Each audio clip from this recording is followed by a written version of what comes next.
시청자 여러분 안녕하십니까. 여러분의 경제적 통찰력을 길러주는 경제아카데미입니다. 오늘의 경제아카데미를 시작하기 전에 먼저 구독과 좋아요 버튼을 꼭 눌러주시면 감사하겠습니다. 지금부터 오늘의 경제아카데미 방송을 시작하겠습니다. 오늘은 2020년 11월 24일, 오늘의 제목은 양도세 절세 포기한 세무사가 나올 정도로 세법 복잡 3명 이상 전문가와 상담하라 라는 제목을 가지고 살펴보도록 하겠습니다. 재테크 박람회 연사에게 듣는다. 부동산세 40년 전문가 안수남 대표님의 정리한 내용입니다. 현행 부동산 세법은 절세 방법을 찾는 사람에게 지뢰밭 위로찾기나 다름이 없습니다. 반드시 최소한 3명 이상의 전문가를 찾아 상담을 받아야 합니다. 안수남 세무법인은 다솔 대표 세무사는 최근 본지의 인터뷰에서 정부가 부동산을 규제하겠다며 세법을 누더기처럼 만들어 놓는 바람에 양도세 절세 방안 마련을 포기한 세무사 란 말이 나올 정도로 법 해석과 적용이 어려워졌다며 이같이 말하였습니다. 세무 공무원으로 14년 동안 일한 뒤에 세무사로 30년째 활동하고 있는 안 대표는 국내 최고의 부동산 세제 전문가로 꼽힙니다.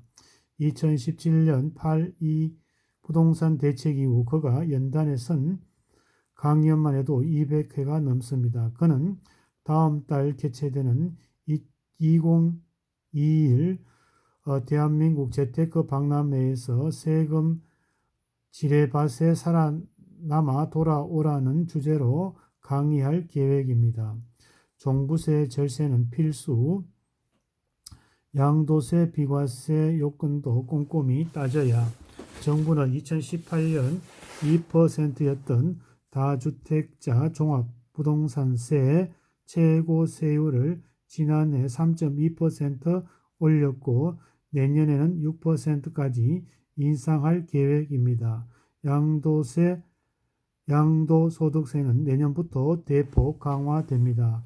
안 대표는 이중 종부세의 주목해야 한다고 말하였습니다. 양도세는 아무리 올라도 집을 안 팔면 낼 일이 없기 때문에 버틸 수 있습니다. 하지만 종부세는 갖고만 있어도 내어야 하는 세금이라 절세 방안을 꼭 찾아야 합니다. 안 대표는 공정 시장 가액 비율 상승, 공시지가 현실화, 주택가격 상승에 종부세까지 인상되면 과세 표준이 20억 원이 넘는 다주택자는 1년에 5천만 원 이상의 세금을 내어야 할 판이라며 가치를 떨어지는 아파트, 오피스텔은 빨리 정리하는 게 좋다고 말하였습니다. 1억 원짜리 오피스텔 하나 갖고 있다는 이유로 수천만 원의 세금을 더 내어야 할 수도 있기 때문입니다. 그는 또 내년에 집을 팔아서 1주택자들은 새로 바뀐 양도세 비과세 규정에 자신에게 적용되는지 꼼꼼히 살펴야 한다고 말하였습니다. 지금까지 1주택자가 집을 팔 때는 양도세 비과세 혜택을 받기 위해서 해당 주택을 취득일로부터 양도일까지 2년을 보유하면 됐다.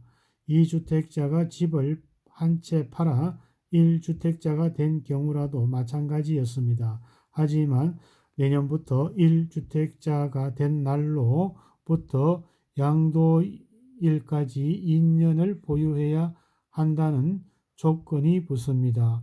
1주택자가 되기 전에 2주택자 시절 기간은 보유기간에서 제외되는 것입니다.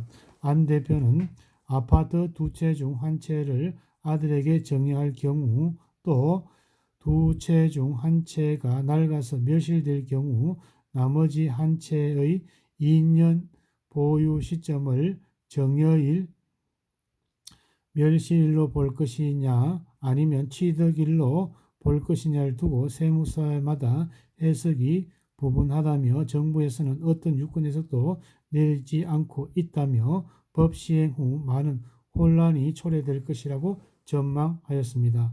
부동산 세제, 국민의 신뢰 1호.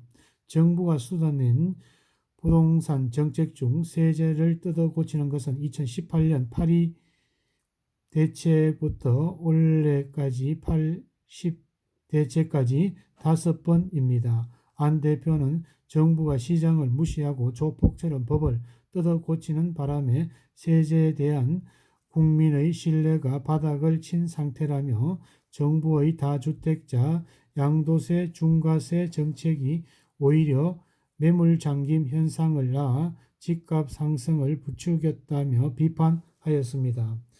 소득세 과세 표준이 10억 원 이상인 3주택자의 경우 내년 10월 이후 집을 팔면 양도세 세율이 최고 75%, 양도세 최고세율 45%에 다주택자 30% 중과 합이 75%에 달합니다. 여기에다 지방세 7.5%까지 더하면 최종 적용 세율은 82.5%까지 전망됩니다. 안 대표는 집값을 잡기 위한 세제의 대원칙은 보유세는 강화하고 거래세는 낮추라는 것입니다. 그렇게 해야 주택에 대한 수요가 줄고 공급은 늘기 때문이라며 집을 팔아 차액 대부분을 국가가 떼가는데 누가 집을 내놓겠냐고 말하였습니다. 취득세 올려 사지도 못하고 양도세 올려 팔지도 못하고 종부세 올려 갖고 있지도 못하게 하는 나라는 한국밖에 없다고 말하였습니다. 안 대표는 절세 방법을 찾기 위해 최고의 대책으로서는 솔직함을 꼽았습니다. 그는 있는 대로 사실대로 세무사한테 말하고 도움을 요청해야 합니다. 가족들에게 허위로 주민등록증을 분리해 놨으면 이런 것까지 다 말해야 한다며 문제점을 숨긴 채 시작한 상담은 올바른 대책으로 이어질 수 없다고 말하였습니다. 안수남 세무법인 다솔 대표 세무사는 내년 부동산 세제 변화의 핵심은 종합부동산세 강화라며 가치 떨어지는 아파트와 오피스텔은 처분하는 게 좋다고 말하였습니다. 그리고 또 부동산 절세 방안을 찾기 위해 최소한 3명 이상의 전문가를 만나 상담을 받아야 한다고 조언하였습니다. 오늘의